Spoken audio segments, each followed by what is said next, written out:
சிவபெருமானின் நெற்றிக்கண். சிவபெருமானுக்கு 3 கண்கள் இருக்கிறது என்று நாம் அனைவரும் அறிந்திருப்போம்.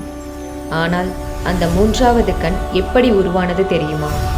சிவபெருமானின் நெற்றியிலிருந்து தோன்றியது ஒரு பேராற்றல் மிக்க கண். அதுதான் சிவபெருமானின் நெற்றிக்கண். அந்த நெற்றிக்கண் ஏன் தோன்றியது? அதை திறந்தால் என்ன நடக்கும்? வாருங்கள், இந்த சுவாரஸ்யமான புராண கதையை தெரிந்து கொள்வோம். கைலாய மலையில் சிவபெருமான் ஆழ்ந்த தியானத்தில் அமர்ந்திருந்தார். அவரை சுற்றி பனிமலைகள், அமைதியான சூழல், அருகில் நந்தி. தேவர்கள் அனைவரும் சிவபெருமானின் தியானத்தை மரியாதையுடன் கவனித்துக் கொண்டிருந்தனர்.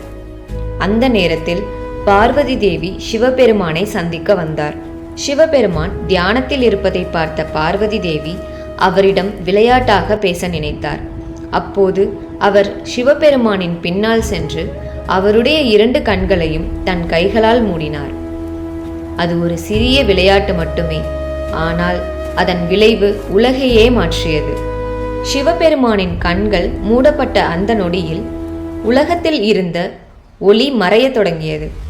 சூரியனின் ஒளி குறைந்தது, சந்திரனின் ஒளி மறைந்தது.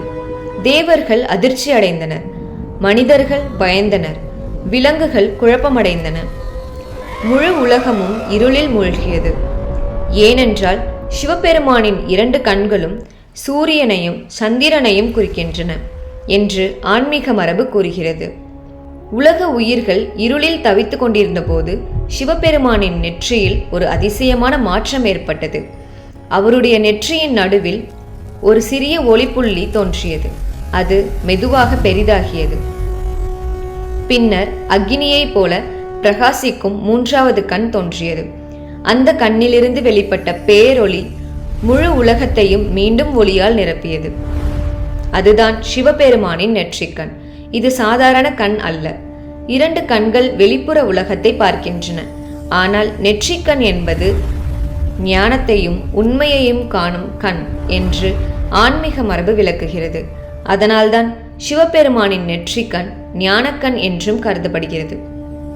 சிவபெருமானின் நெற்றிக்கண் திறக்கும் போது அதிலிருந்து வெளிப்படும் அக்னி தீமையையும் அகங்காரத்தையும் அழிக்கும் சக்தியாக புராணங்களில் கூறப்படுகிறது. இதற்கு மிக பிரபலமான உதாரணம் மன்மதனின் கதை.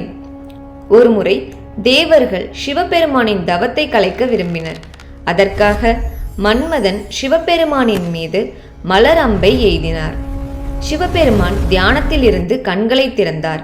ஆனால் மன்மதனின் செயலை உணர்ந்ததும் அவருடைய நெற்றிக்கண் திறந்தது. நெற்றிக்கண்ணிலிருந்து வெளிப்பட்ட அக்னி மன்மதனை தாக்கியது. ஒரே நொடியில் அவர் உடல் எரிந்து சாம்பலானது. இதன் மூலம் ஒரு முக்கியமான கருத்து வெளிப்படுகிறது. சிவபெருமானின் நெற்றிக்கண் என்பது கோபத்தின் அடையாளம் மட்டுமல்ல, அது அகங்காரத்தையும் ஆசையையும் வெல்லும் ஞானத்தின் அடையாளம். சிவபெருமானின் 3 கண்களுக்கும் ஆன்மீக அர்த்தங்கள் கூறப்படுகின்றன. 2 கண்கள் உலகத்தை பார்க்கும் பார்வை. 3வது கண் உண்மையை உணரும் உள்ளுணர்வு. நாம் வெளியில் இருக்கும் விஷயங்களை மட்டுமே பார்த்து கொண்டிருந்தால் பல உண்மைகளை நம்மால் புரிந்து கொள்ள முடியாது. ஆனால் ஞானம் என்ற 3வது கண் திறந்தால் உண்மையை அறிந்து கொள்ள முடியும். சிவபெருமானின் நெற்றிக்கண் நமக்கு ஒரு அழகான செய்தியை சொல்கிறது.